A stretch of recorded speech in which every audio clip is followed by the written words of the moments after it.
Have you ever wondered why Subway Surfers never feels like it truly ends? I used to think it was just another endless runner, something I played whenever I wanted to pass the time. But everything changed after I traveled to Copenhagen, Denmark, searching for the story behind the game that had fascinated millions for years. I wasn't looking for ghosts or hidden secrets.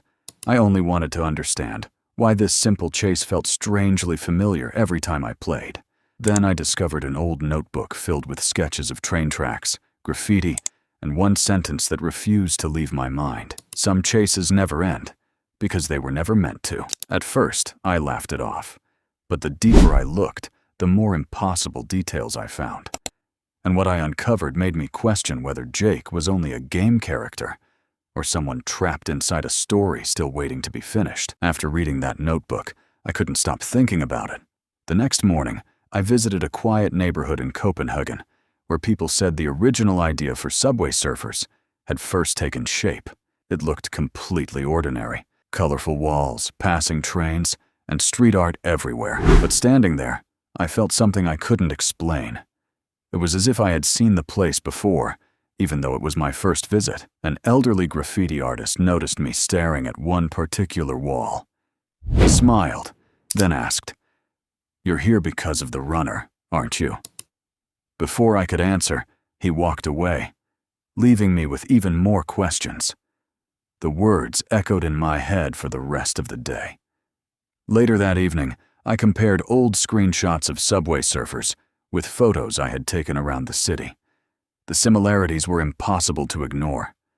Certain graffiti shapes looked almost identical. A railway bridge matched one from the game almost perfectly. Maybe it was just inspiration, or maybe there was something deeper connecting them. As I continued digging, I found interviews explaining how the game was inspired by graffiti culture, fast trains, and the excitement of running through busy railways. Those facts were real. But hidden among old fan discussions, I kept finding the same strange theory repeated over and over again. People believed Jake wasn't simply running away from a grumpy guard.